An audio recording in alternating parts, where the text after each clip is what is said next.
Para darmos início à fala desta noite, intitulada Arte e Política, hoje, dos movimentos pós-ocupação às primaveras feministas, convidamos a professora do Programa de Pós-Graduação em Artes Visuais e do Departamento de Artes Visuais da URGS, onde atua no Bacharelado em História da Arte, possui graduação em Artes Plásticas, habilitação em História, Teoria e Crítica da Arte pela URGS, mestrado em Letras pela PUC Rio Grande do Sul, doutorado em Letras pela PUC Rio Grande do Sul e pós-doutorado em Artes Visuais pela URGS. É líder do grupo de pesquisa CNPq Arte e Historiografia e editora da revista Ícone. Trabalha na área de artes com arte e feminismo, historiografia da arte, teoria, crítica à história da arte, estudos visuais e fundamentos modernos da arte contemporânea. Na área de letras, como história e crítica da literatura, e na área de história, como história das ideias. É autora dos livros Tradição em Paralaxe, A Novíssima Arte Contemporânea Sul-Brasileira e as Velhas Tecnologias e Paisagem Moderna, Baudelaire e Husky, entre outros, bem como de vários artigos e capítulos publicados em periódicos e livros nacionais e internacionais. Traduziu, entre outras obras, As Mulheres da Revolução, de Jules Michelet, O Sentido de Ordem, de Gombrich e O Mercado da Arte, de Raymond Moulin. É membro da ANPAP, da College Art Association e da Sociedade Brasileira de Teoria e História da Historiografia. Professora doutora Daniela Kelly.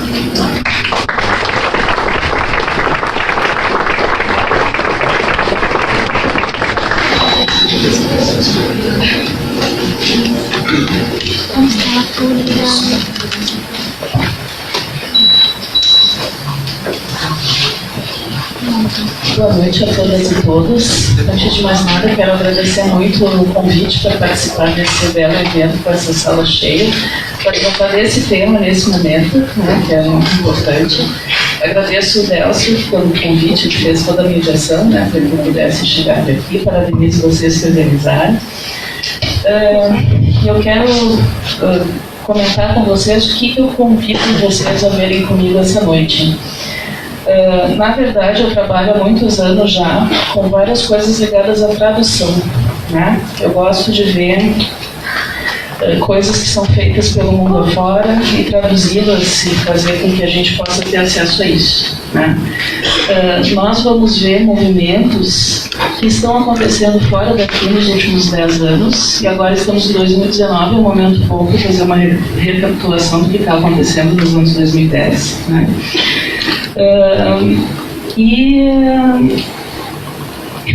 Nós vamos ver coisas que estão acontecendo fora, mas que repercutem aqui. A gente vai identificar, nesses exemplos que eu vou trazer, né, várias situações que são muito familiares. Por exemplo, o movimento pós-Occupy, a gente vai ver que tem uma origem, né, muito direta nas ocupações do MST.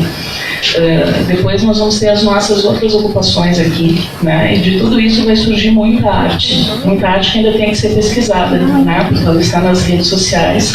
Ainda preciso fazer um levantamento grande de tudo isso que está sendo produzido nesse momento. Mas para talvez inspirar esse levantamento, quem sabe nós aqui não possamos daqui a um tempo começar a fazer isso, né? Porque as redes são voláteis, a gente tem que estudar e começar a recolher o que é feito ali. Vamos começar então a ver esses pequenos exemplos que eu trouxe do mundo inteiro. Começo aqui com uma imagem de uma manifestação que aconteceu ano passado na Espanha, mais uma das manifestações de 8 de março, né, com cartazes bem fortes. Nós temos visto muitos cartazes, eles têm sido produzidos aos montes, né, também são uma das caras da configuração artística e política desse final de década, digamos assim, né, os cartazes, os panfletos, camisetas. Então, aqui a gente lê: "Estoy hasta el con de tener miedo, somos el grito de las que ya no tienen voz", né? Temos tido movimentos feministas cada vez mais fortes mundo afora. No Brasil também temos o que a gente chama de primavera feminista, pelo menos desde 2015, provavelmente antes, mas agora a gente está sentindo com mais força isso. E dentro desses movimentos todos tem um lema feminista que se faz muito presente, né? Esse que vai acompanhar os movimentos de liberação feminina dos anos 60 e 70, que é o Pessoal é Político. Várias das obras que a gente vai ver aqui hoje, elas são obras que lidam com questões pessoais, mas tem uma dimensão política forte. A gente também vai ver obras ativistas propriamente. Vamos ver uma autora que faz uma diferenciação entre arte política e arte ativista, né? Mas isso daqui a pouquinho. Outra citação que eu trouxe para a gente pensar é da Mary Bird. Ela é uma arqueóloga, não sei se vocês conhecem ela, leem ela. Ela trabalha com história romana, história antiga, e ela escreveu um livro que foi traduzido para o português, Mulheres e Poder, um manifesto. Eu tenho livro em inglês, então fiz uma tradução direta da minha versão, né? Em que ela vai mostrar a situação das mulheres nas estruturas de poder. Temos de ser mais reflexivos sobre o que é poder, para que serve, como é medido. Colocando de outro modo, se mulheres não são percebidas como estando totalmente dentro das estruturas de poder, certamente é o poder que precisamos redefinir e não as mulheres. O feminismo nessa aula de hoje, nessa fala, vai ter um papel importante, porque vai ser um modelo de atuação política nas artes para vários outros movimentos que trabalham com arte política, né? Mesmo na performance, vamos ter assim, vários artistas performáticos desde os anos 80 e 90 que são influenciados pelas mulheres, pelo que elas faziam nos anos 60 e 70. Então, quando a gente fala em arte política e trata das mulheres artistas que trabalham com isso, a relação é sempre total, porque essas artistas estão sempre praticamente tratando de questões políticas, seja tratando do próprio corpo, seja tratando de questões institucionais. Depois eu trouxe uma outra fala aqui da Tânia Bruguera, uma artista cubana, que depois, mais adiante, vai ter um exemplo de um trabalho dela também. Um Political Art Statement. A arte política é aquela que é feita quando isso é fora de moda e desconfortável, legalmente desconfortável, civicamente desconfortável, humanamente desconfortável. Ela nos afeta. A arte política é conhecimento desconfortável. Achei uma ótima definição para arte política, né? Realmente nos traz desconforto, e com esse desconforto às vezes vem censura e outras questões que temos visto ultimamente, né? Bom, eu vivo em Porto Alegre, temos todo o episódio do Queer Museu, que vocês devem ter acompanhado, né? Foi um caso sério de censura. Bom, fiz aqui uma pequeníssima cronologia, principalmente ligada a eventos no exterior, mas também alguma coisa aqui do Brasil, né? São eventos que a gente vai precisar ter em mente para ver esses exemplos todos de arte e política que eu trouxe aqui.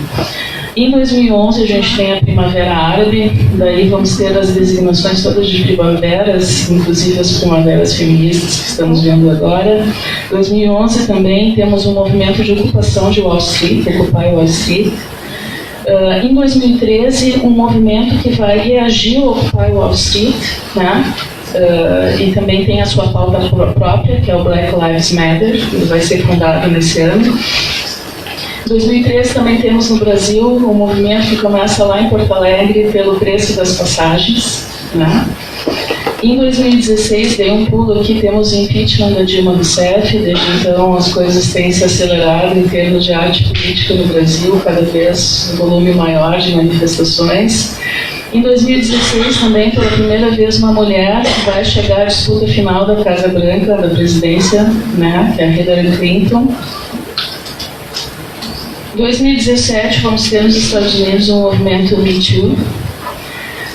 Em 2018, no Brasil, temos a eleição de Jair Bolsonaro, o movimento Ele Não, que também teve amplo impacto na arte política, né? Nós vamos ter uma produção incrível visual que foi feita nesse ano. Em 2019, agora há pouco, tivemos o 8 de março internacional, com várias paradas, várias manifestações, material difundido de todas as maneiras, né?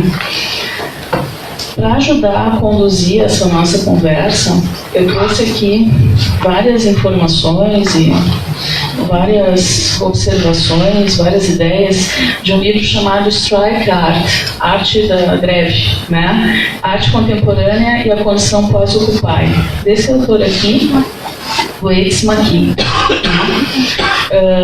Esse livro é muito interessante porque ele vai ser um dos poucos livros de arte contemporânea dos que eu conheço, né, os que eu consumo, digamos assim, que vai procurar centrar toda a análise da arte contemporânea na questão política, né?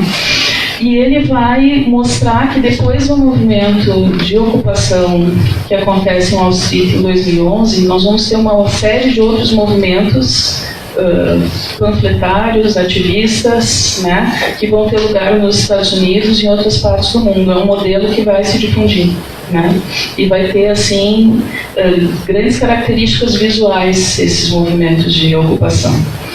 Aqui no Brasil também tivemos isso, né? Ainda falta estudar melhor o que aconteceu no Instituto de Artes. Nós tivemos uma ocupação em 2016, né? Eu podia ter colocado aqui. Como eu já tinha mencionado antes, a ideia de ocupar nos Estados Unidos, ocupar Wall Street, eles não tiraram do Brasil, eles não tiraram do nada, eles tiraram realmente do MST, né? Então, o MST que propôs esse modelo de ocupação, tinha o slogan ocupar, resistir e produzir, tem esse slogan, né?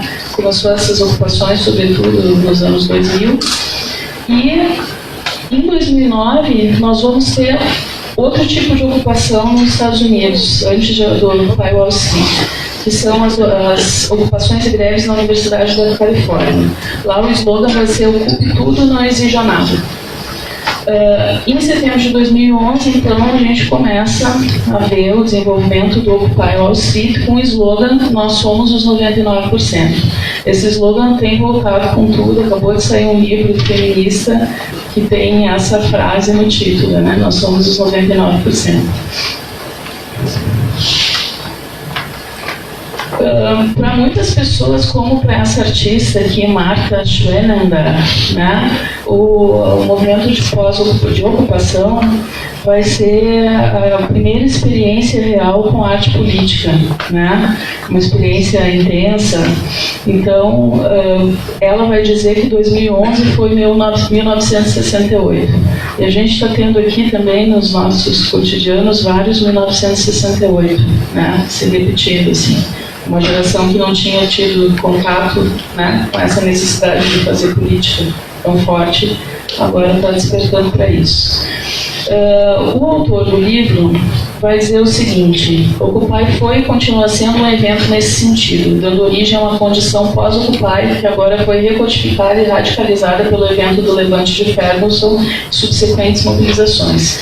Então ele vai mostrar que realmente depois do Occupy esse modelo vai continuar se perpetuando e vai ter N desdobramentos nos Estados Unidos, né, com várias conotações políticas, alguns grupos neoanarquistas, né, ajudando a mobilizar. Então ele vai tratar bastante desses artistas que trabalham, né, com esse ativismo. A gente vai ver alguns deles. Depois ele vai tratar também da questão da diferença entre o Occupy e o Black Lives Matter, né? Havia mais pessoas brancas no movimento Occupy, isso é um dado estatístico, né? Não era um movimento anti-supremacia branca, não era esse o propósito, tanto que era um movimento mais universalista e por isso que vai ser criticado depois, na verdade, né?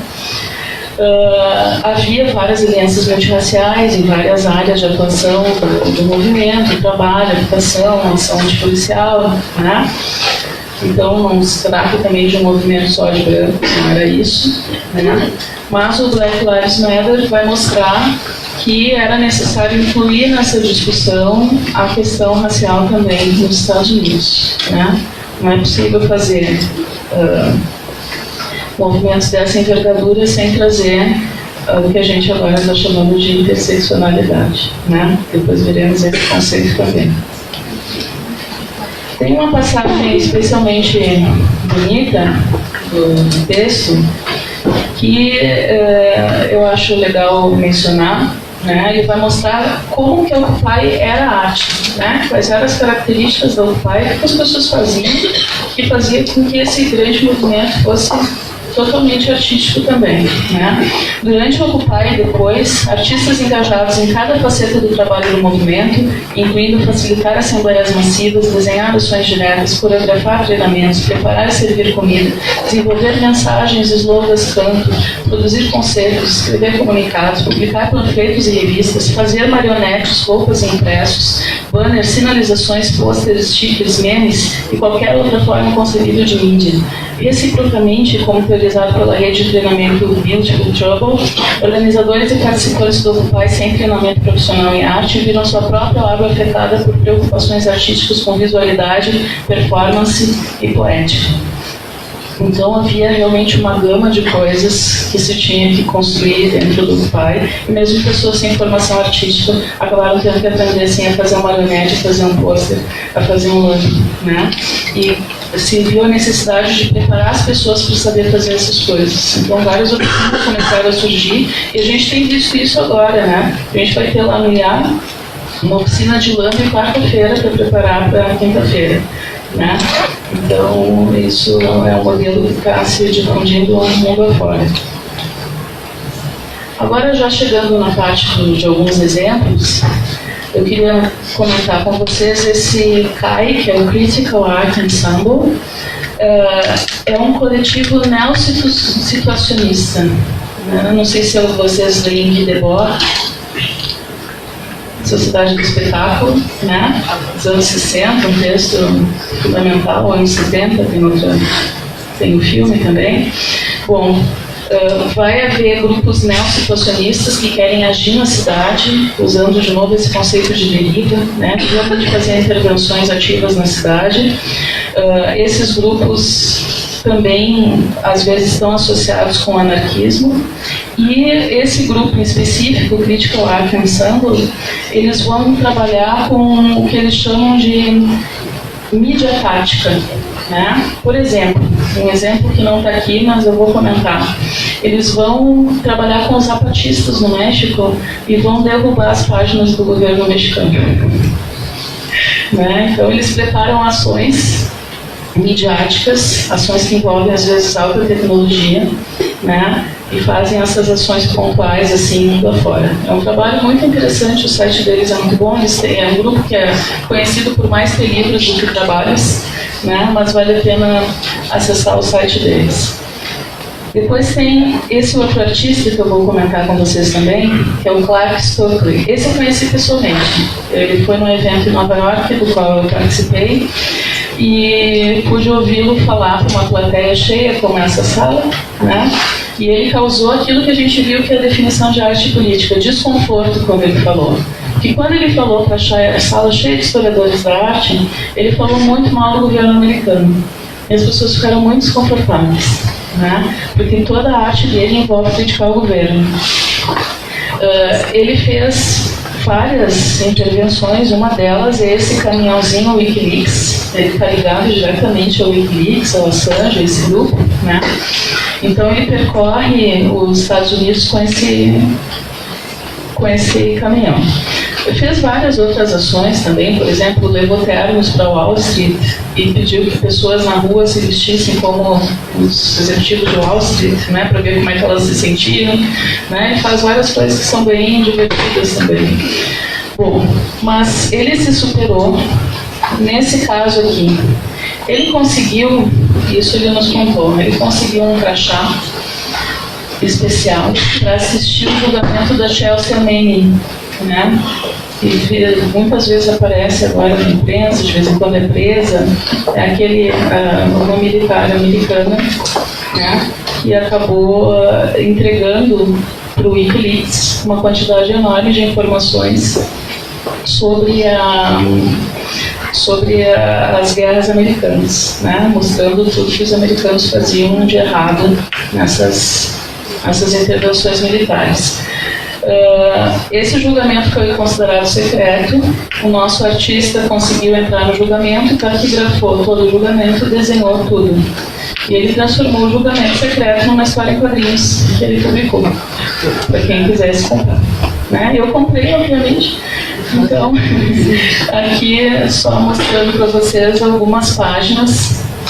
E é uma história altamente crítica, né? E realmente mostra todas as falas das pessoas envolvidas, dos juízes, dos advogados, mostra, né, as truculências na hora de acusar a Chelsea. E além disso, visualmente também é bem interessante. Aqui a gente não vai conseguir ler, mas depois eu posso deixar esse PPT, quem quiser pode fazer uma cópia e ver se consegue dar uma lida.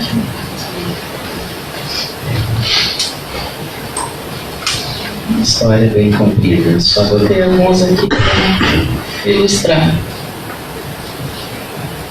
Quem quiser um conhecimento mais prático, eu sugiro que procure no YouTube David Solnit. O sobrenome é familiar, principalmente para as mulheres que gostam de ler sobre feminismo, porque ele é irmão da Rebecca Solnit, né, que escreveu Os Homens Explicam Tudo para Mim, com aquele conceito de mansplaining, né? Aqui. Então, David Solnit, ele trabalha há mais de 20 anos com ativismo, é um profissional do ativismo nas artes, e ele tem vídeos, ele sabe que é preciso voltar aqueles conhecimentos, aquelas preocupações de Lenin, né, com o seu livro Estou Gelato, o que fazer, né? Ele ficava ali vendo, não, mas a gente tem que investir na imprensa, a gente tem que agir, fazer ação assim, assim, assado. Então ele voltou a esses conhecimentos básicos, assim, e ele oferece cursos na internet para quem quiser, são gratuitos, para quem quiser fazer arte ativista. Né? Qualquer pessoa, não precisa ser artista. Então, como fazer cartaz, ele é especialista em fazer bonecos gigantes, como fazer bonecos gigantes, se vocês quiserem levar para uma manifestação. Então, ele ensina a fazer tudo isso. Aqui tem uma foto dele e uma pequenininha, não consegui maior, com um dos bonecos gigantes dele. É só botar David Solnit no YouTube que vocês vão achar rapidinho o vídeo dele, né? Tem 2 edições. Bom, agora sim, vou me concentrar bem mais na questão das primaveras e das mulheres nessa fala de hoje. Tem um outro livro que é uma referência importante para mim, A Arte do Feminismo, com várias autoras, né? É um livro que acabou de sair, então ele consegue fazer um panorama de artistas, mulheres que trabalham principalmente com arte política desde o final do século XIX. Né?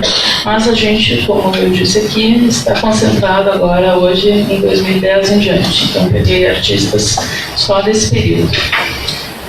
Artistas mulheres têm motivos para questionar, para fazer arte política? Será que há alguma razão ainda hoje para elas se manifestarem?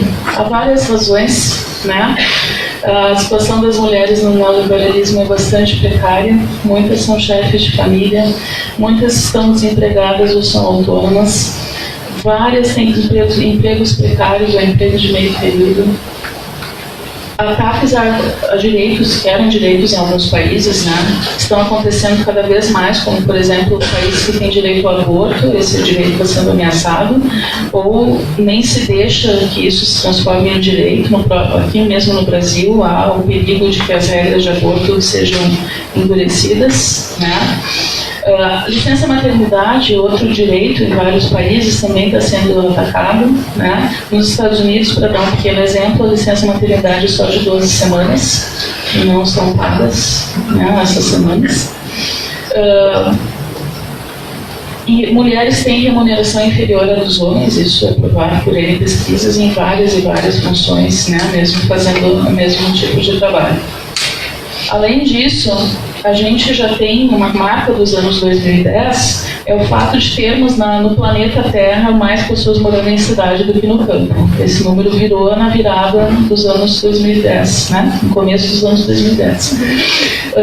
Então, a questão das grandes cidades é extremamente importante também para as mulheres. Só que as mulheres não participam do desenho dessas grandes cidades, né? O que quer dizer que elas não são planejadas para atender várias necessidades, que são necessidades das mulheres de famílias, etc.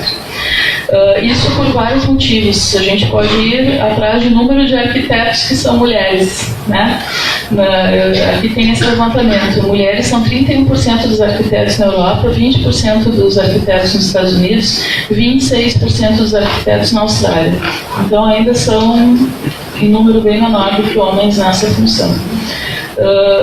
Não tem os números do Brasil, infelizmente. Aqui, para quem quiser ver um exemplo alternativo de arquitetura, vale procurar esse site do Muff Architecture, que existe desde 2004, é um coletivo de mulheres arquitetas da Inglaterra que faz projetos só pensando em necessidades de mulheres, né? Projetos urbanos. Então tem uma passagem que eu traduzi aqui, que eu achei interessante, sobre a resposta feminista a esses eventos marcantes todos da década de 2010, né? Que a gente vai encontrar entre ativistas e entre mulheres artistas. Frequentemente elas exploram preocupações pessoais, identidades políticas e eventos como parte de um aumento do ativismo visual feminino. Muito desse ativismo foi claramente criado com domínio público em vista e, de fato, cria movimentos de solidariedade visíveis publicamente e reflete os diferentes sentidos da palavra público. Pessoas em geral, público, feito em nome do povo, uma organização pública, aberto ou acessível, em público, ou uma audiência, o público que segue um artista. E aqui chegamos, enfim, no conceito de interseccionalidade que alimenta vários e vários e vários trabalhos na década de 2010. É um conceito que está chegando agora com força e com várias publicações disponíveis em português. Ele tem autora, né, é uma mulher, Kimberly Crenshaw. Ela é uma pesquisadora da área do direito afro-americana que cria esse conceito em 1989, porque ela vai notar uma série de problemas na legislação americana com relação à tipificação de processos, assim. Então, por exemplo, só para dar um exemplo que é oferecido por ela, né? Nos Estados Unidos era possível, quando ela fez essa pesquisa, processar alguém por discriminação contra a pessoa negra, processar alguém por discriminação contra a mulher, mas não era possível processar alguém por discriminação contra uma mulher negra. Né? Então ela vai desenvolver o conceito de interseccionalidade justamente para mostrar que são várias camadas que compõem a identidade, elas precisam todas ser levadas em consideração.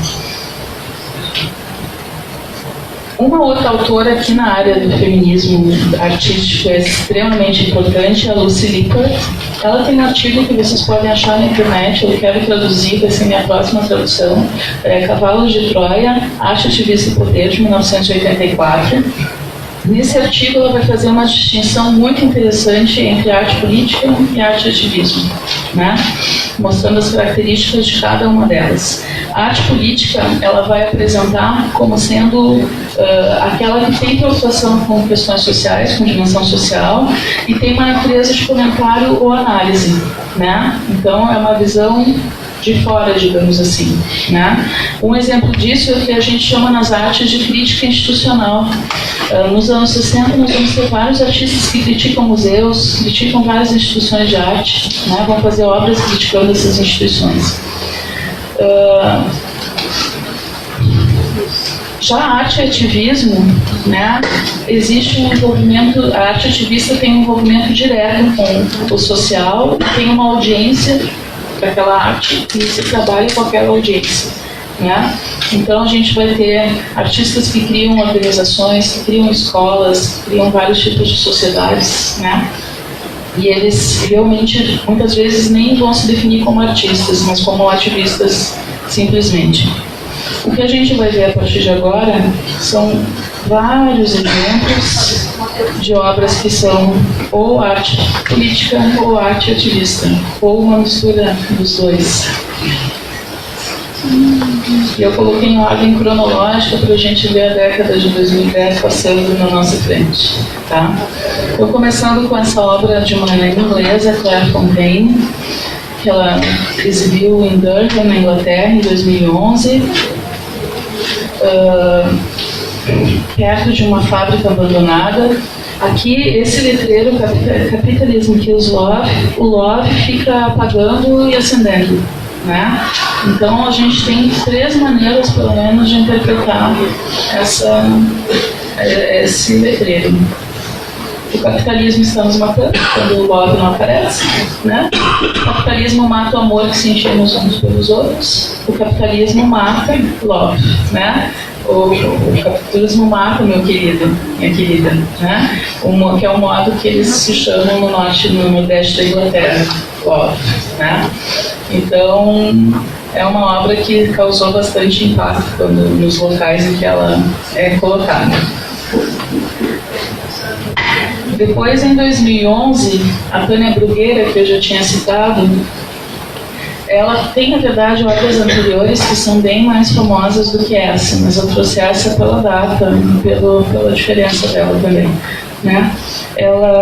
Uma das obras que ela fez foi em Cuba, ela mora lá, né, e às vezes é presa, e ela deixava as pessoas falarem por 1 minuto que elas bem entendessem. Podia ser contra qualquer coisa, né? E elas eram ladeadas por duas figuras que representavam militares. Depois de falar por 1 minuto, elas eram convidadas a se retirar e outra pessoa vinha e falava mais 1 minuto. Então, obviamente, o governo cubano não gostou, né, desse trabalho.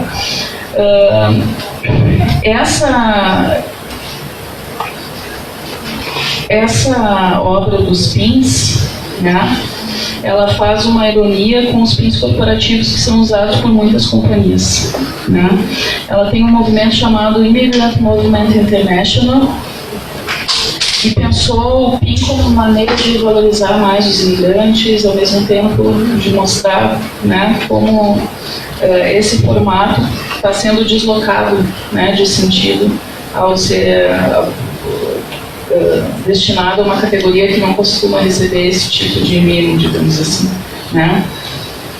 Então ela faz arte política desconfortável, como ela mesma tinha dito, né? Porque é cubana, mas ela critica qualquer tipo de autoritarismo que ela identifique, não interessa do lado de qual espectro político. Um outro exemplo é a Canan, uma artista turca. Essa obra é de 2011, Turkish Delight Series. O nome dela é Canan Sahin, né? E ela vai revisitar essa história da arte europeia orientalista, né? Tendo que as mulheres eram apresentadas como objetos de contemplação, né? E ela procura mudar as poses, ela coloca a mulher no controle da cena, né? Então faz uma crítica a essa cultura visual otomana, digamos assim, e também presente na história da arte ocidental. Aqui tem mais algumas informações, só curiosidades. Houve uma troca de escrita árabe pela escrita latina, né, o alfabeto árabe pelo latino, entre 28 e 29, então muito desse passado turco ficou inacessível para as próximas gerações, né? Então ela também tem esse objetivo ao resgatar essas imagens que são do século XIX, né, e retrabalhá-las para trazer esse passado que foi apagado, digamos assim, pela troca do alfabeto. Agora, indo para outro extremo, né, uma artista afro-americana, Vanessa German, de 2011. Esse trabalho é muitíssimo interessante. A Vanessa German é uma ativista, ela tem uma escola para crianças. As crianças começavam a ir na casa dela depois da escola e ela ensinava a fazer cartazes, a fazer, né, coisas divertidas, assim. E ela mora em Pittsburgh, num bairro extremamente disfuncional, para usar um eufemismo, né? Um bairro realmente muito violento. E em uma certa tarde, em 2011, era perto das 15 da tarde, ela vai ouvir 21 tiros e ficou muito furiosa, né? Ficou com medo, ficou furiosa, e ela resolve então fazer um cartaz, e no cartaz se lê "Stop shooting, we love you", pare de atirar, nós amamos você. E ela colocou na frente de casa esse cartaz. As pessoas adoraram na vizinhança e começaram a pedir também um cartaz desse para colocar na frente de casa. Ela distribuiu 2.500 cartazes.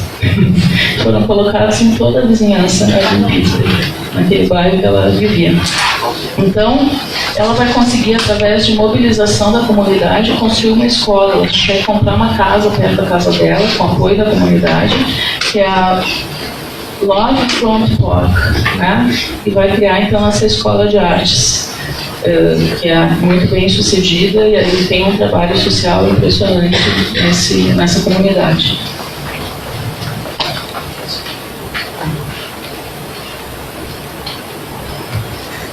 Entrando agora para o terreno dos cartazes, uma artista americana que trabalhava com publicidade, ela acaba ficando muito impactada com o movimento do Occupy Wall Street, né?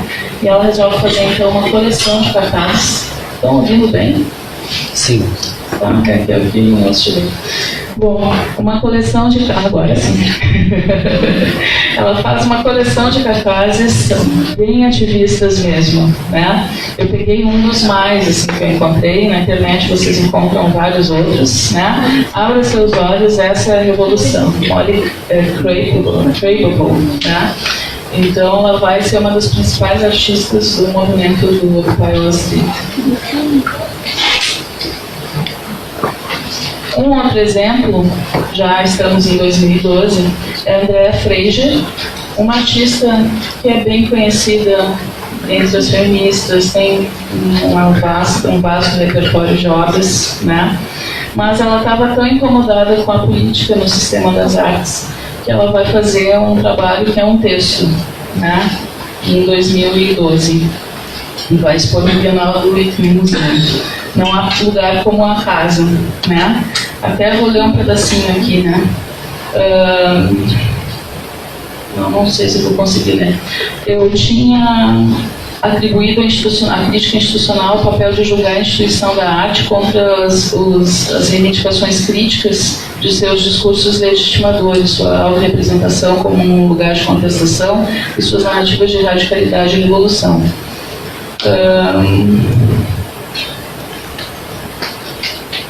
E daí ela vai mostrar que ela começou a ver que a própria obra dela era feita com uma intenção, né, de ser uma arte política, acessível para o grande público, e acabava sendo absorvida pelo mercado e vendida para um público menor, que tinha condições. E ela vai ficar muito incomodada com esse contraste e vai começar a fazer pesquisas sobre isso, sobre o sistema das artes americano, sobre valores, né, das pessoas envolvidas, como é que funciona, qual é o dinheiro envolvido, né? Ela realmente ficou assim muito brava. E aí esse texto é bem importante nesse sentido. Esse caso é bem conhecido, Pussy Riot, né? Elas vão fazer em 2012. Aliás, só mostrar antes. Temos agora um manual de ativismo publicado em português, né? Acabou de sair, da Nádia Tolokonikova, um dia Pussy Riot para o ativismo. Eu consegui numa promoção, felizmente, por R$25, foi um ótimo negócio. Bom, elas realmente não têm limites para as suas performances e vão pagar muito caro por isso, né? Em 2012, elas vão fazer na Rússia, na Igreja Mãe de Deus, na igreja, na verdade, Cristo Salvador, elas vão fazer uma performance chamada Mãe de Deus Expulse Putin. No dia 21 de fevereiro, elas realizam essa performance surpresa, sem pedir autorização de ninguém, e vão cantar uma canção que tem vários versos provocativos. Por exemplo, Virgem Maria, Mãe de Deus, bana o Putin. Santo chefe da KGB, desça para guiar os punks para as vans da prisão. Virgem Maria, Mãe de Deus, seja uma feminista, nós te pedimos. E por aí vai, tudo nessa linha, né? Elas acabaram presas por hooliganismo, por serem tratadas como hooligans, motivadas por ódio religioso. Aí a Katerina Samusevich foi solta em 2012, a Nádia Tolokonikova e a Maria Ariakina foram soltas só 21 meses depois de presas em 2014. Bom, agora indo para o setor do humor nonsense, né? Temos um trabalho de outra artista feminista alemã, de origem japonesa, a Rita Steyr, Como não ser visto? A fucking genetic educational modifier, né? Esse filme eu deixei aqui, caso alguém queira depois procurar, mas é fácil achar na internet também, o link para ver o vídeo. Aqui a gente não tem tempo de ver, né? Mas é um videozinho que vai mostrar como é possível se tornar invisível, com várias interpretações absurdas de como se fazer isso. E algumas dizem respeito a mulheres, obviamente. Primeiro, autocamuflagem, que são várias outras dicas, sair de cena, né? Tem várias. Ser menor que um pixel, irrealizável, mas é uma dica. Ser uma mulher com mais de 50 anos, outra possibilidade de se tornar invisível, né? Esse trabalho aqui, de 2013, da Jeanette Ehlers, da África do Sul, ela apresenta na África do Sul, na verdade ela é uma artista da Dinamarca, de Trinidade e Tobago, é bastante forte, porque lida com questões de escravidão, racismo, com esse passado todo da Dinamarca colonial. Essa artista vai fazer menção a essa história das pessoas, né, de cor lá da Dinamarca colonialista, e ela mergulha um chicote ou uma chibata, como vocês quiserem, em carvão, e vai dar chicotadas numa tela em branco, e depois ela vai expor essa tela, né, como aparece aqui. Só que ela convida o público para fazer isso também. E as pessoas ficam muito incomodadas, porque elas entendem todas as conotações desse ato, né? Então, o público vai responder a isso de modo diferente de acordo com o país. Na África do Sul, ninguém quis dar chicotada nenhuma, ninguém teve coragem. Na Dinamarca, o pessoal não viu o problema. Foram lá e deram chicotada aos outros, né? Então, é uma obra que realmente coloca o público diante desse passado racista muito forte, né? Uma obra que eu acho particularmente tocante, é uma história surreal, quase inacreditável, de tão absurda, é essa do grupo Romakali Pantera Group, né? Que é composto pela Tamara Moises e Vera Duzová. Um trabalho se chama Supermãe, e ele foi feito na República Tcheca. Aqui, isso aqui é uma parte do trabalho. O trabalho envolve performances, envolve uma caixa de presentes, envolve material gráfico. E aqui é uma parte do material gráfico. Vocês podem ver a escolta policial. Tem aqui como é que é o nome disso aqui? Extintor de incêndio. Depois mais polícia. O que isso pode ter a ver com uma mãe? Bom, ela vai explicar. Primeiro, quem é a Tamara Moises, né? Ela é uma ativista e ela vai contar o caso de uma mãe que vai ter quíntuplos na República Tcheca. Foi o primeiro caso de quíntuplos, né? Só que essa mãe era romani, ela era cigana. Então, vários checos ultranacionalistas de extrema-direita vão começar a fazer ameaças a essa mãe romani, por justamente encher de mais filhos, né, o seu país. Então foi um ataque racista. Ela foi tão ameaçada, mas tão ameaçada assim que teve os bebês, que precisou de proteção policial. E as pessoas também ficaram muito incomodadas com a atenção que essa mulher romani recebeu da imprensa, do público, né? Recebeu de certa ajuda, roupinhas para os bebês, fraldas, essas coisas. Então, a Tamara e a Vera, que fazem parte desse grupo, elas vão gravar um vídeo contando a história, né? E uma mulher grávida vai ganhar esse pré-natal Luxury Box, que tem 6 presentes que a mãe romani de verdade recebeu de fato, né? Por incrível que pareça. Cocô de cachorro, cartas ameaçadoras, filmes de segurança para janelas, para proteger de coquetéis molotov, extintor de incêndio, policiais de patrulha e acompanhamento policial. Então tudo isso aconteceu de fato e elas simplesmente transformaram, né, nessa obra ativista. Continuando seguindo as datas, aqui estamos em 2014 e agora um pouco de humor, porque é de rir, né? A Michael Hebron vai fazer sucesso na internet com a seguinte obra. ela fez um adesivo digital em forma de mamilo masculino. Para quê, gente? Ela ficou muito irritada quando ela se dava conta que fotos de mulheres com os mamilos de fora no Facebook eram censuradas por causa dos mamilos. Então, quem não quisesse ser censurado, bastava pegar o adesivo digital dela e colocar em cima dos mamilos das mulheres, né? Substituir mamilos de mulheres por mamilos de homens. Então o Facebook não ia pegar. E batata, o Facebook não pegar. Né? Então, tanto está escrito aqui, esse é um mamilo masculino. Se você está indo postar imagens de mulheres de topless, por favor, use esse aceitável modelo de mamilo masculino para cobrir os inaceitáveis mamilos femininos.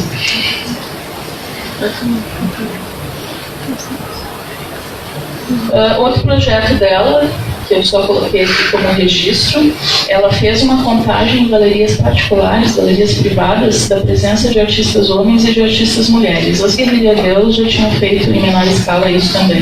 Né?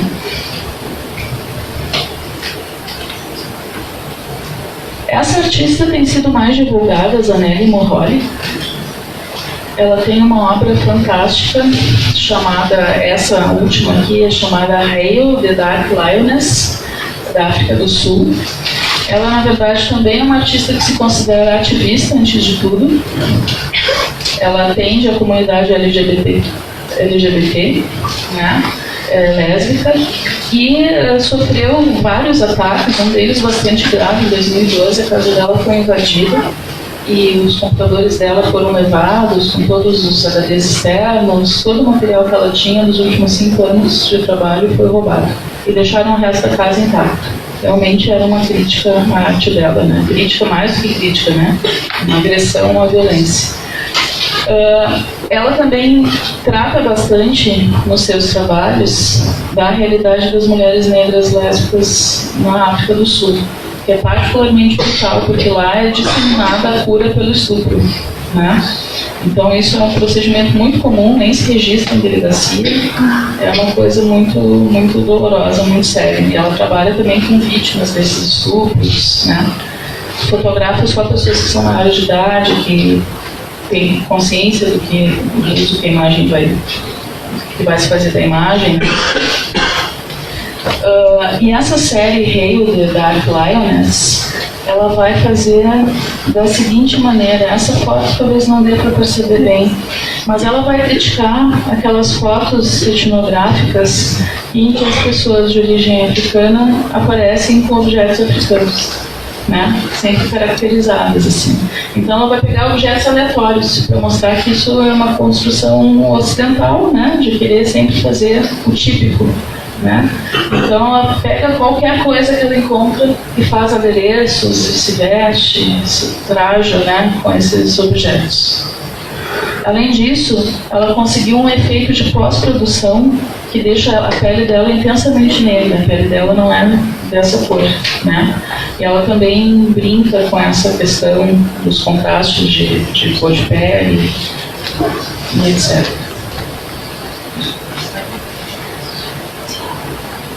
2015, agora outro tipo de ativismo, né?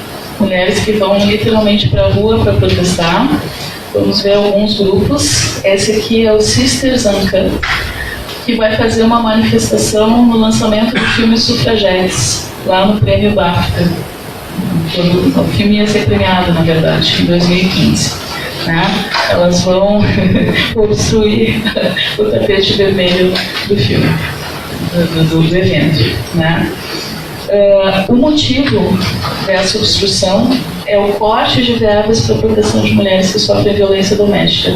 A Inglaterra, se a gente quiser entender várias coisas que estão acontecendo no Brasil, vale a pena olhar outros países que já passaram por esses cortes. Né? A Inglaterra passou por um desmonte do sistema público, segue passando.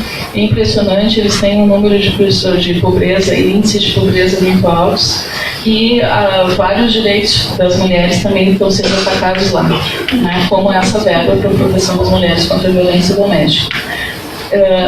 Esse tipo de método que elas usam realmente é eficaz porque se falou nelas muito tempo depois que elas fizeram a sessão, né? E elas conseguiram reverter um pouco o corte das verbas com essa ação, né?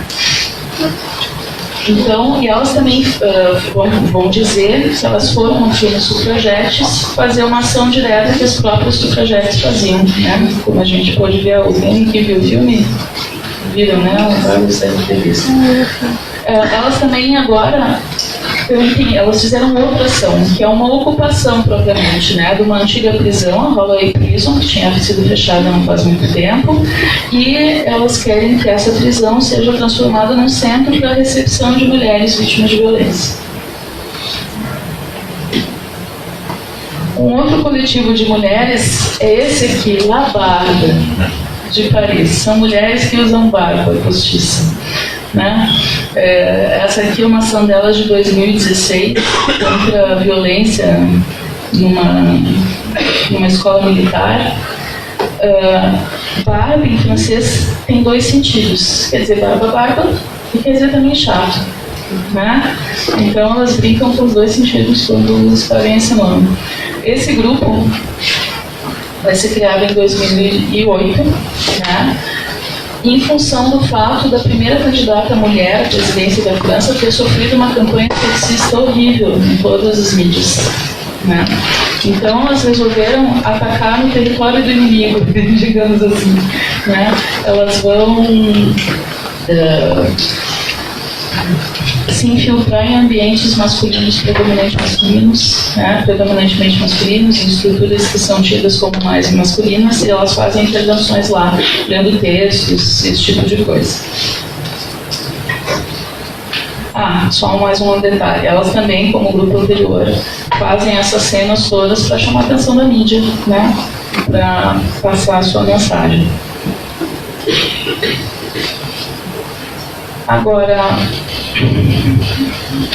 um exemplo mais recente é esse Keep It Complex, da Inglaterra, de 2016. Batatas são imigrantes. Esse coletivo é muitíssimo interessante. É um coletivo de mulheres artistas, elas são designers também, administradoras da área de artes, e elas vão se reunir em função desse referendo que decidiu se a Inglaterra ia permanecer na União Europeia ou não, né? Elas queriam informar as pessoas e também convencer as pessoas, né, a não deixar a Inglaterra sair da União Europeia, né? Porque realmente um público muito grande ia perder com isso, né, de imigrantes e tudo mais. E elas vão ter um site muitíssimo bem organizado, que é desses sites que ensina ativismo, né? A gente vai ver depois ali. Então elas passam instruções sobre como fazer os próprios pôsteres, como fazer camisetas, como fazer faixas, receita para tricotar blusas com slogans, com logos, né? Elas têm um vasto material disponível para download. Então, só para vocês verem aqui as várias dicas, né? Você quer se organizar, como fazer para ser um artista ativista mesmo não sendo artista, né? Então, em primeiro lugar, se encontrar, depois criar seu próprio material, se unir contra aqueles que promovem divisão, né? De diversionismo, ir ao encontro de outros, pegue o seu material, leia, essa é uma dica ótima. Taika Sniper Actions, eu não sei traduzir. Faça uma newsletter, faça um jornalzinho, mande, né? De gira política, faça ler sobre política e procure entender sobre isso. Esse Let's Play PMQ, eu não sei o que é. Se organize com outros. Faça greve. Faça isso funcionar. Como falar com vários tipos de público, né? Também tem uma parte que explica isso ali. Essa aqui é a marcha famosa de 2017, a Women's March contra o Donald Trump, né? Lá em Washington, em 21 de janeiro, que tem os famosos Pussyrettes, né? Que foram tricotados aos montes. Tem receita fácil de achar na internet, são retângulos, né, cor de rosa, que viram esses chapeuzinhos aqui que vocês estão vendo de lã. esses chapéus fizeram tanto sucesso que eles foram parte de 673 marchas de mulheres mundo afora. Realmente se tornaram uma coqueluche.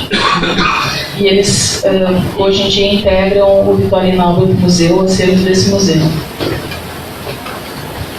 Um exemplo, indo para os finalmente aqui, é esse de 2017, Femen. É um grupo francês também, que fez essa manifestação na Place de la République. Uma manifestação geral sobre mulheres. Esse grupo é ucraniano, mas teve que se mudar para Paris por perseguição. Ele foi criado em 2008 e tem 3 frentes de atuação: exploração sexual de mulheres, combate a ditaduras e crítica à religião. Elas usam de propósito o topless, porque elas sabem que chamam a atenção da mídia, assim como a gente já viu se tirar do chão ou usar barba. São táticas que funcionam, né? Elas foram ameaçadas de morte, acabam fechando em 2012 o escritório na Ucrânia, vão abrir esse escritório em Paris.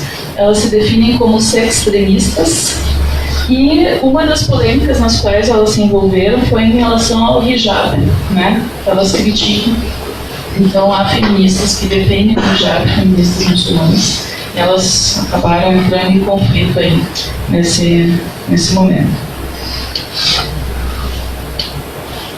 E eu acho que esse é o último exemplo que eu trouxe, é das mulheres públicas da Argentina, não sei se conhecem. Esse é muitíssimo interessante, nossas vizinhas aqui. Elas fazem vários cartazes, muito material para download também. É um coletivo de mulheres que começou em 2003. Vai ocupar vários espaços públicos em Buenos Aires para transmitir as suas mensagens.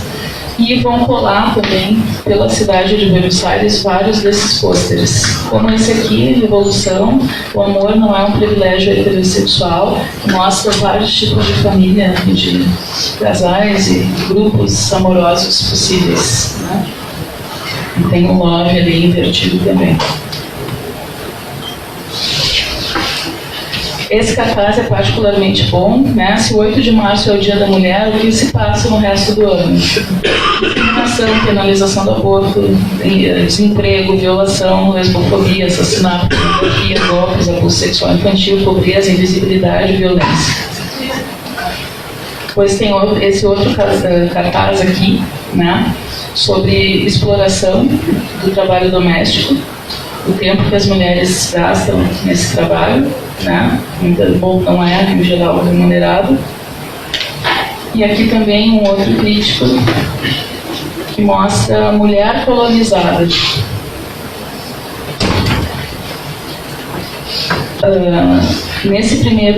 Essa primeira moça aqui, né, aparece ali, não vai desejar a mulher do próximo, minha culpa, serás casta e pura, não gozarás, não abortarás, te sacrificarás, né? Ali tudo que a menina não pode fazer, não pode falar, não pode ir, né?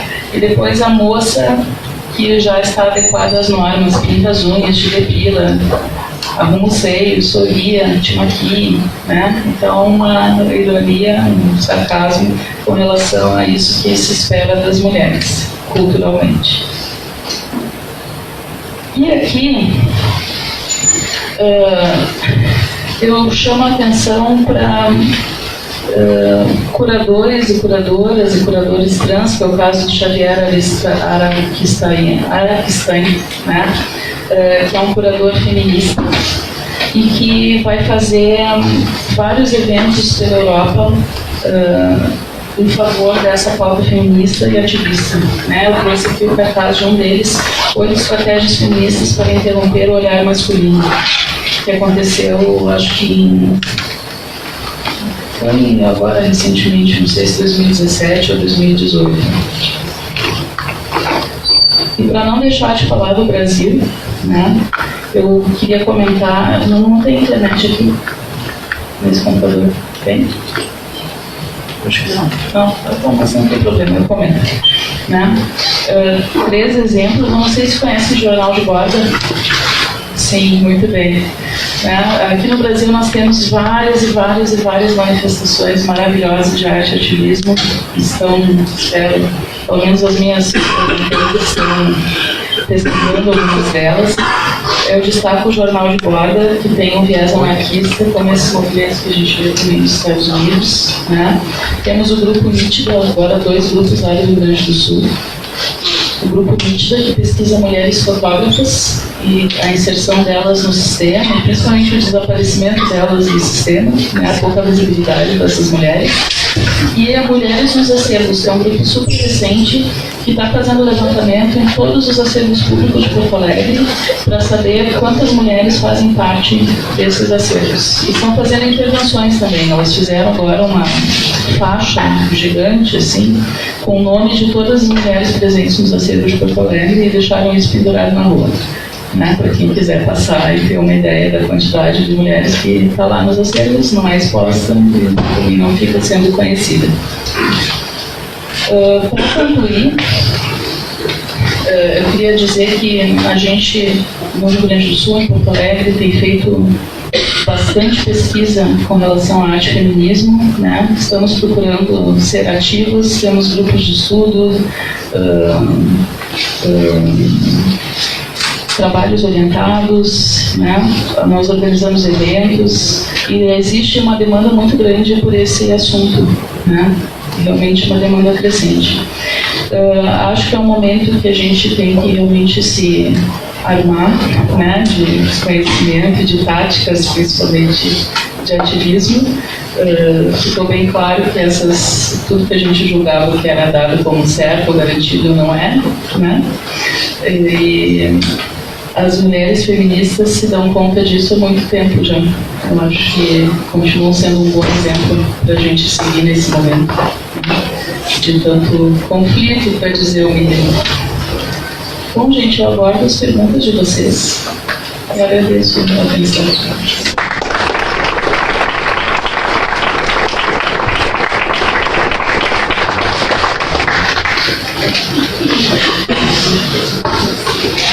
Então, fica aberto para perguntas. Quem quer começar?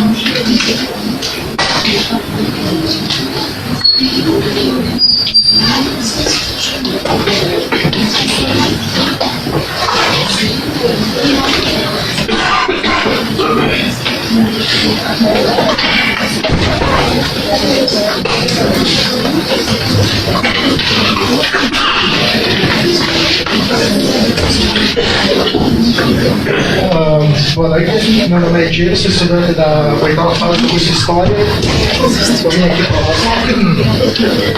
Parabéns pela fala, muito interessante.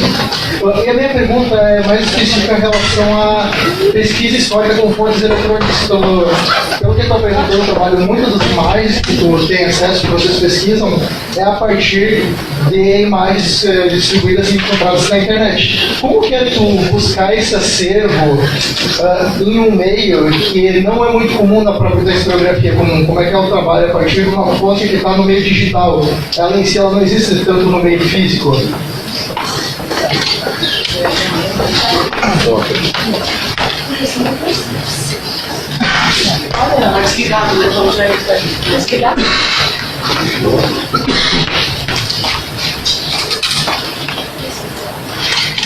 Beleza. Na verdade, as minhas pesquisas, das minhas orientandas também, elas se dão realmente, basicamente, usando a internet, né? Eu não faço só essa pesquisa, tenho uma pesquisa sobre uma historiadora comunista da arte, a Dona Vivi, e eu fui salva pelas bases de dados digitais, né? Porque a gente agora, com tudo digitalizado, consegue pesquisar por palavra-chave, né? Consegue achar artigos inéditos dessas pessoas que foram esquecidas, que não teria como achar antes, né? E é bem complicado, na verdade, pesquisar essas imagens pela qualidade, nem sempre são muito boas, pela veracidade ou não, pela confiabilidade das fontes, né? A gente tem que ter muito cuidado. Quando se trata de publicar, dependendo de onde vai publicar, tem que conseguir as autorizações.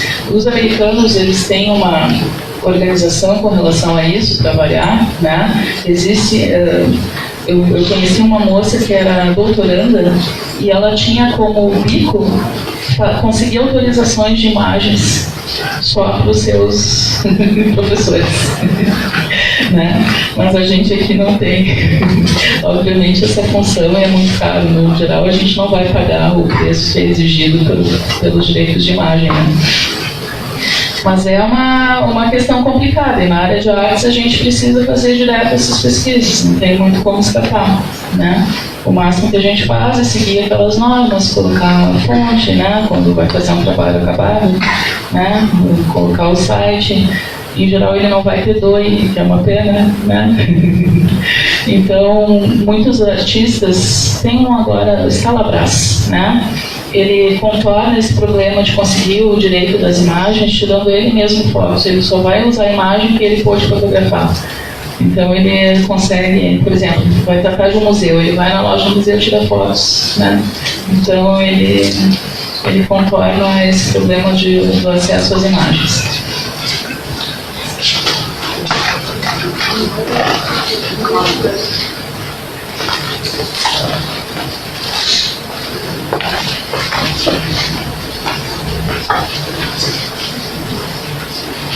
Quem é o próximo? Eu posso perguntar aqui mesmo? Você vai? Sim. Tudo bem. Só queria perguntar se a Cindy Sherman, você pode situar ela nessa linha de análise ou é uma outra perspectiva? Quem sabe falar um pouco mais, acho que é bastante interessante a obra dela. Não, a Cindy Sherman dá para situar assim, porque ela faz crítica, né, com seus trabalhos, ela faz crítica à construção da imagem da mulher, né? E alguns dizem que ela foi uma guerrilha deusa, eu não sei se essa informação é verdadeira. Eu não sei. Mas eu não coloquei ela aqui porque várias das obras que ela fez, as mais conhecidas são de períodos bem anteriores, né? Ela segue super ativista agora. E um detalhe importante, que agora me ocorreu, ela participou bastante do Wall Street, da ocupação. Né? O Hal Foster, um autor também conhecido, participou, né? Então ela tem sim essa dimensão ativista, só que ela foi de tal modo absorvida pelo mercado, né? Ela se tornou um ícone mais do que uma artista, assim. Então esse é um outro problema, né? Quando a gente vai trabalhar com mulheres artistas, já está acontecendo isso. A gente depende dos livros, dos manuais, né? E esses livros gerais de história da arte contemporânea, eles vêm sempre com as mesmas figuras. E a Cindy Sherman é uma dessas figuras, né? Por isso que a gente está falando sobre ela aqui, porque ela circula muito, né? Então, esses grupos ativistas, eles não estão exatamente no mesmo circuito que ela. Eles não se popularizaram nesse ponto, não entraram nesse mercado de galerias, né? Então, eles fazem uma coisa mais outsider. E boa parte dos que eu mostrei tem mais esse perfil, né? Então ela faz sim dentro do possível. Por exemplo, a gente podia falar também da uma que tem sido ativista na área de performance, que está sendo puxada para o lado das artes, é a Beyoncé. Né? Por causa do Lemonade e dos shows que ela faz, com textos sobre feminismo, né, colocados assim nos letreiros, né? Mas ao mesmo tempo ela tem uma questão de sexualização do corpo, que é criticada por outras feministas, né, como a Bell Hooks. Então a gente consegue incluir mais ou menos assim, né? Não é exatamente a mesma onda, ela já está em outra situação. Não vai para a prisão, por exemplo, a Tânia Brugueira vai. Né? Essas que eu mostrei aqui, várias estão correndo risco, assim, estão atuando nesse limite do risco físico. Né?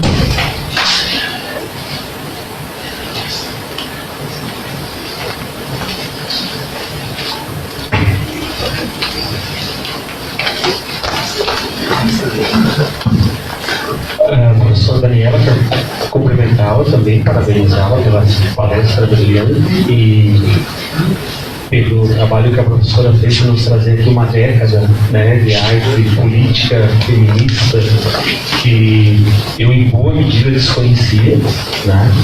E a minha pergunta é a seguinte: o teu trabalho, o teu foco aqui, pelo menos nessa noite, foi trabalhar com esses movimentos de ocupação, né, a arte a partir desses movimentos.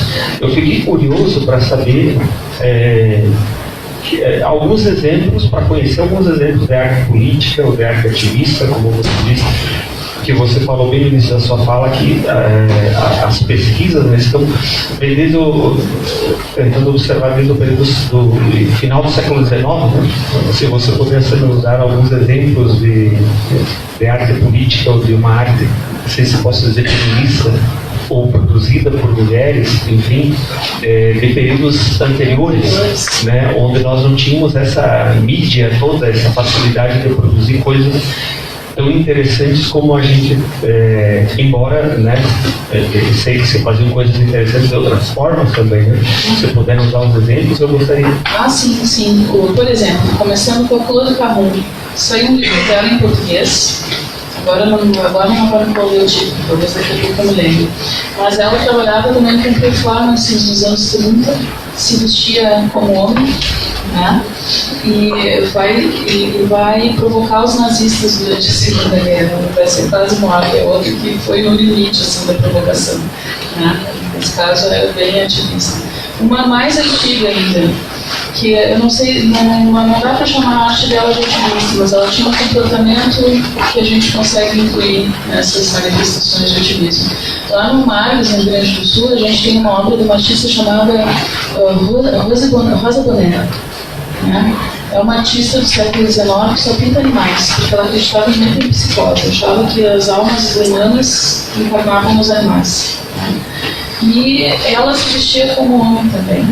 E tinha conseguido autorização da polícia a cada 2 semanas, né, para seguir usando calça. Então, também tinha um comportamento bem transgressor, assim, para ver, né. Nossa, eu tenho um livro da Lea Verde, né, que tem só esses exemplos de mulheres modernas que eram artistas e várias delas ativistas também.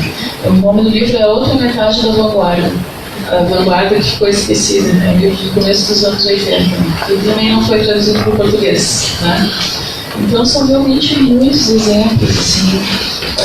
Natália Goncharova, uma artista russa que viveu no começo dos anos 1900, 1910, 1920, ela também fazia performances, né? Criticava a sociedade russa muito conservadora, né? Ela fez uma leitura ela fez uma crítica da Primeira Guerra Mundial muito forte, né? Pena que não tem internet, senão não mostrar, né? Mas ela vai fazer uma série de xilogravuras mostrando anjos misturados com aviões de guerra. Então os anjos ficam segurando os aviões, os anjos tentam segurar as bombas, né? Então já é uma crítica política, né? Super forte, assim, em 1914. Mas são inúmeros exemplos. Se eu tivesse aqui meu pendrive, aliás, eu tenho meu pendrive. Espera. Talvez eu consiga mostrar alguma coisa. Deixa eu ver um dia que eu botei. Não sei se eu não apaguei. Fica mais fácil do que escrever a imagem, né? É mais fácil mostrar a imagem.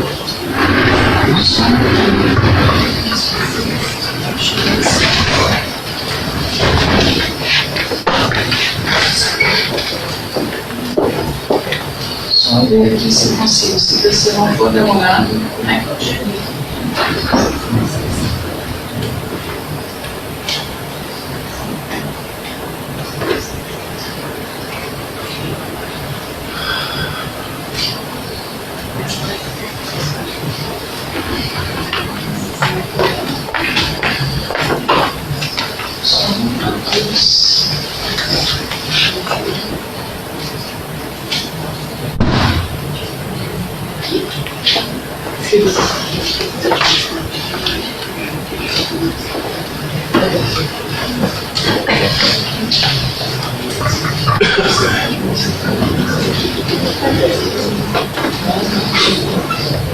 Não sei se eu vou conseguir, gente.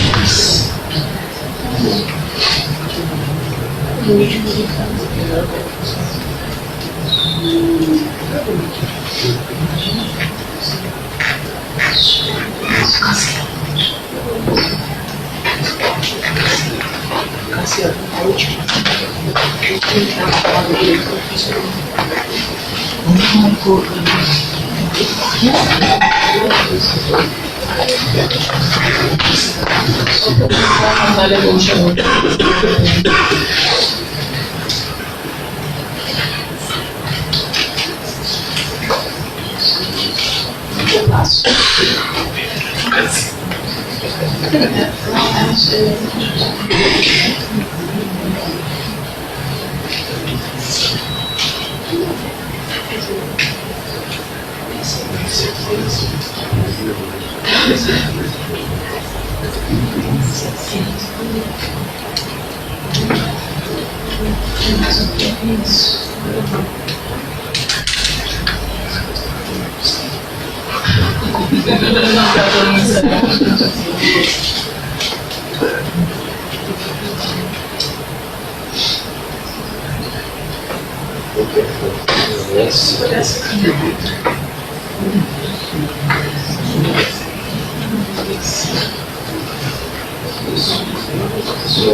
No final.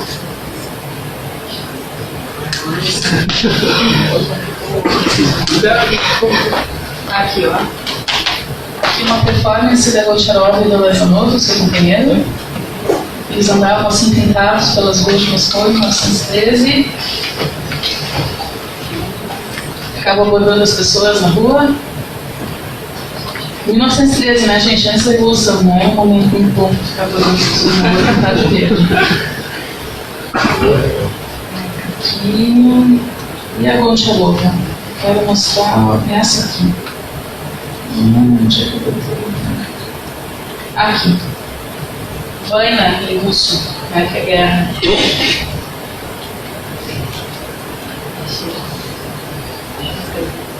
Deixa eu chegar onde eu vou dar isso aqui, ó. As baionetas, os anjos. Aqui dos aviões, os anjos.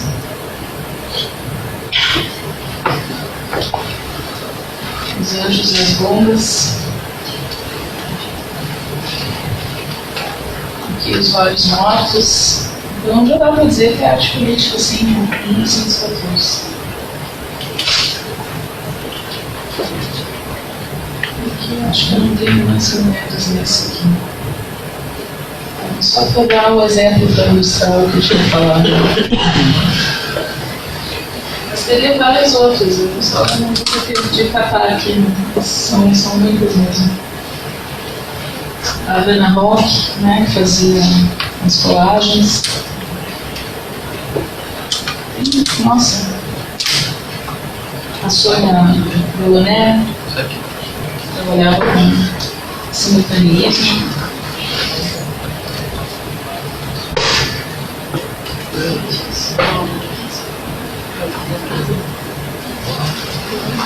É isso.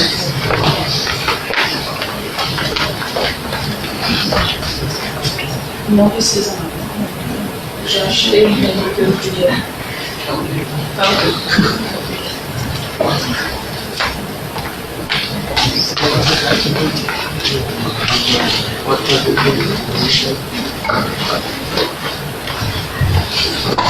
Olá, boa noite a todos, a todas. Agradecer muito à professora, há muito tempo que eu queria ouvi-la e foi muito boa a fala de hoje. Uma coisa que me ocorreu agora, que é esse paralelo entre arte e política, né, que nos últimos anos as manifestações trouxeram um pouco, uma mudança até um pouco em torno das imagens, no que se refere em termos mesmo daquilo que a gente tinha de qualidade, de expectativa da qualidade das imagens, né?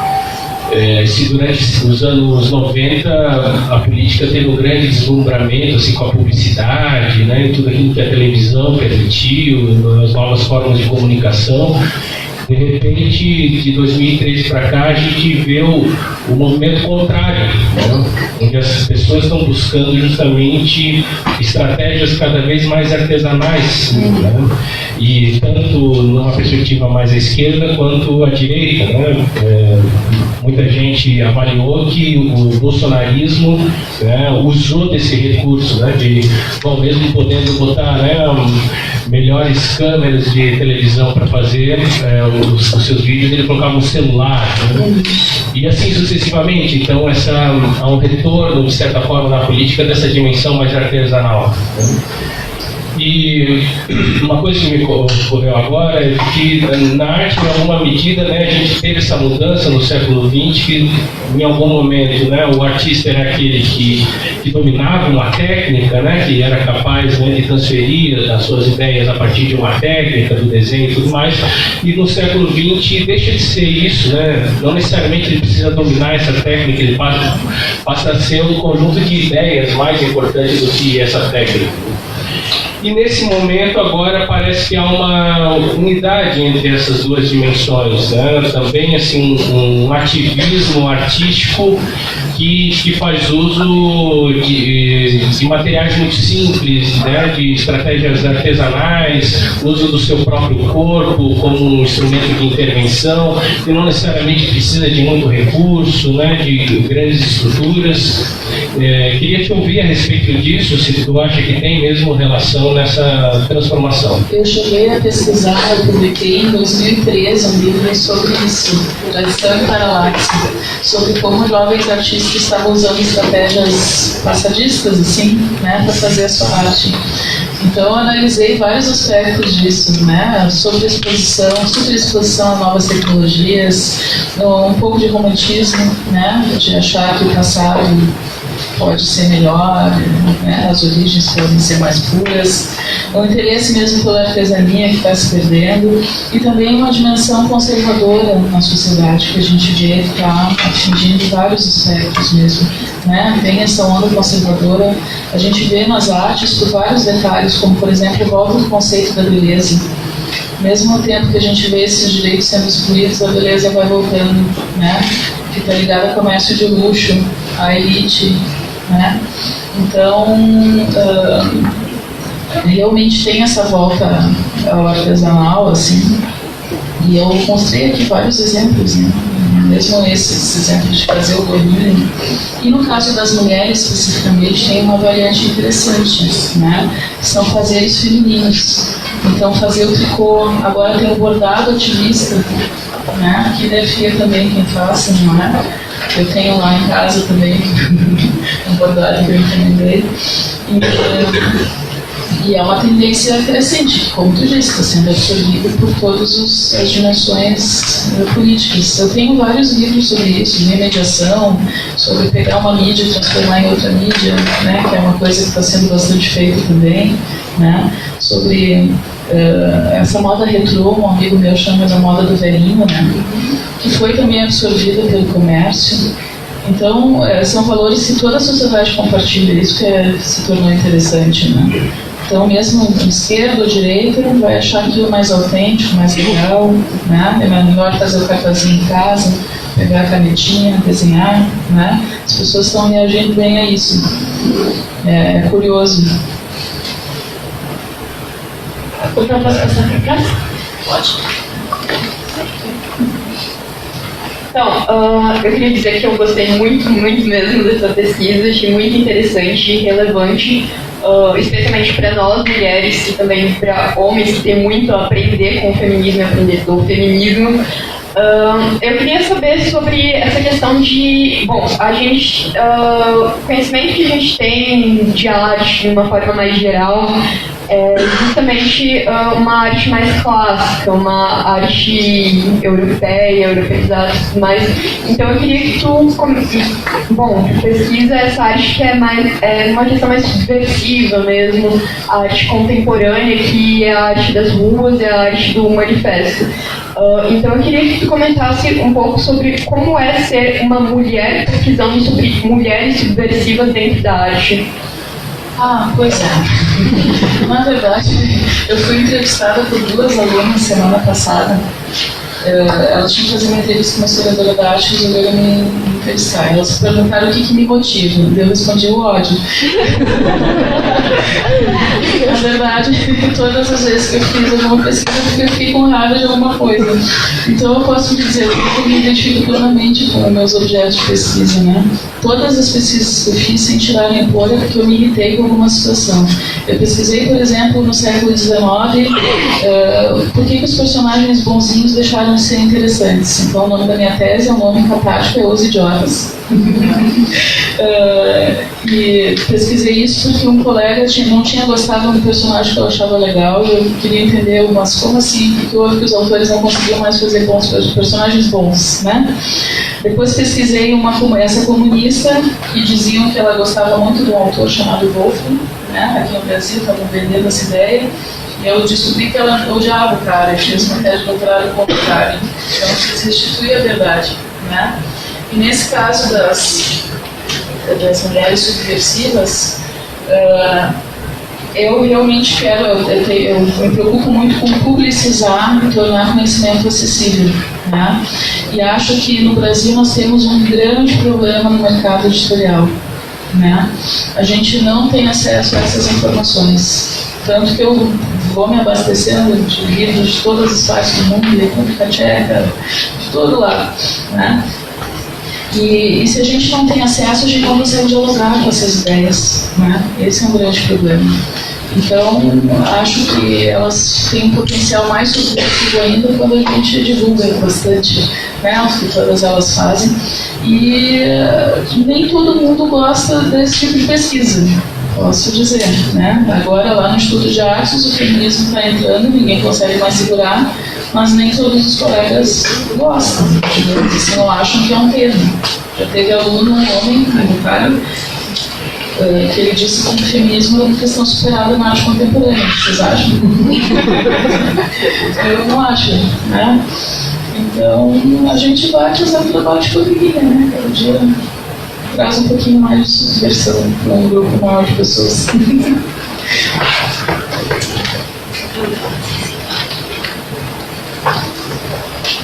Boa noite, professora. Eu gostaria de saber como vocês têm lidado no Rio Grande do Sul, que foi um dos estados agora que mais apoiou a nova política, por tratarem de temas que são tão atacados pelo ultraconservadorismo, né? Feminismo, arte subversiva, a crítica política. É tudo o que eles consideram como a escória. Sim, né? O lixo do lixo. E como vocês têm lidado com isso enquanto URGS, né, enquanto universidade, enquanto sociedade, enquanto professora, né, com a relação com teus alunos, teus orientandos? Pois é, a gente vive, na verdade, ainda em um ambiente muito protegido, né? Porque o Instituto de Artes é um mundo à parte. Ali eu tenho um público que está interessado nessas perspectivas, nesse tipo de obra, né? Eu não tenho problemas em sala de aula com alunos que não têm essa visão, por exemplo, né? E agora, quando a gente sai um pouquinho da zona de conforto, a coisa complica. Eu já tive discussão com membros de MBL, né, quando fui tratar de outros temas associados a mulheres, daí a coisa fica bem mais tensa, né? Mas dentro da universidade, assim que começou esse governo, eu registrei uma pesquisa nova sobre feminismo, que eu ainda não tinha uma registrada sobre isso, e ela vai durar exatamente a duração do governo. Então eu aproveitei para registrar, porque ainda era possível. Mas, por enquanto, a gente ainda não notou mudanças nesse microsistema, né? Ainda não nos atingiram, assim.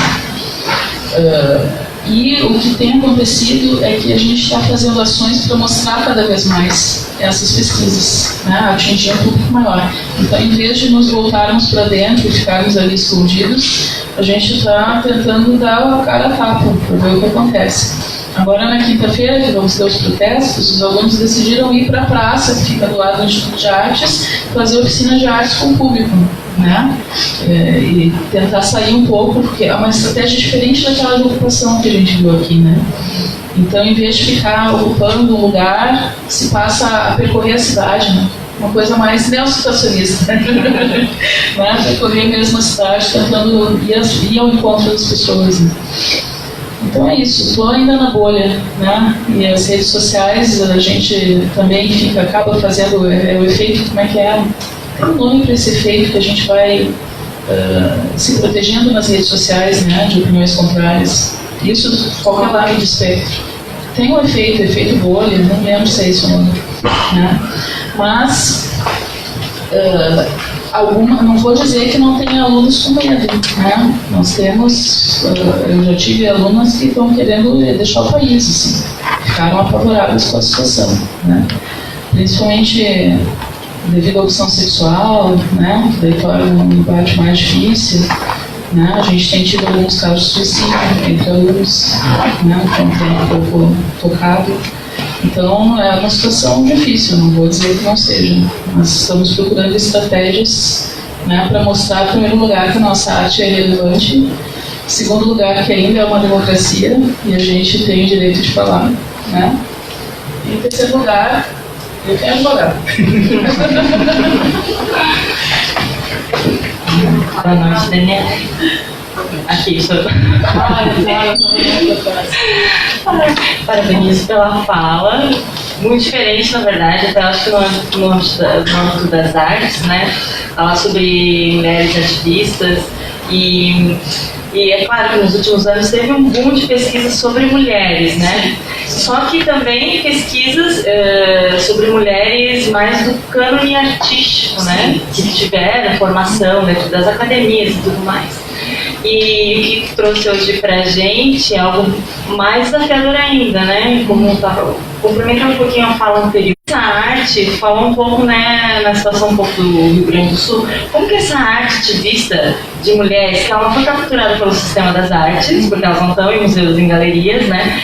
Como que é pesquisar sobre isso na universidade, mas não só no Rio Grande do Sul, tu consegue fazer uma avaliação se no Brasil há mais entradas desse tipo de pesquisa e um aceite maior na comunidade? Eu tenho notado um efeito muito interessante nas universidades, nos cursos de artes, né?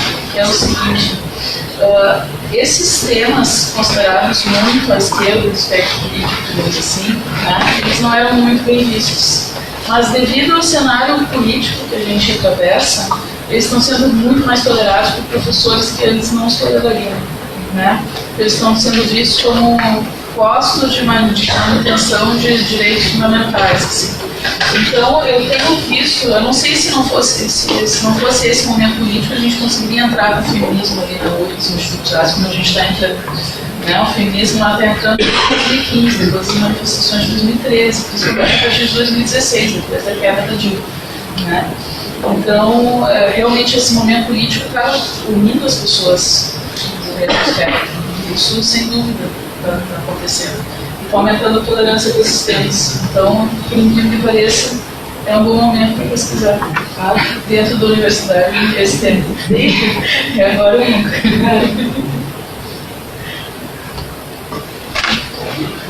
Mais alguém? Então, acho que é isso.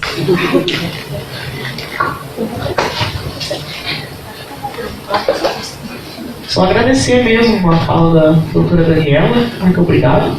Podemos encerrar, então. Salva de palmas e vamos para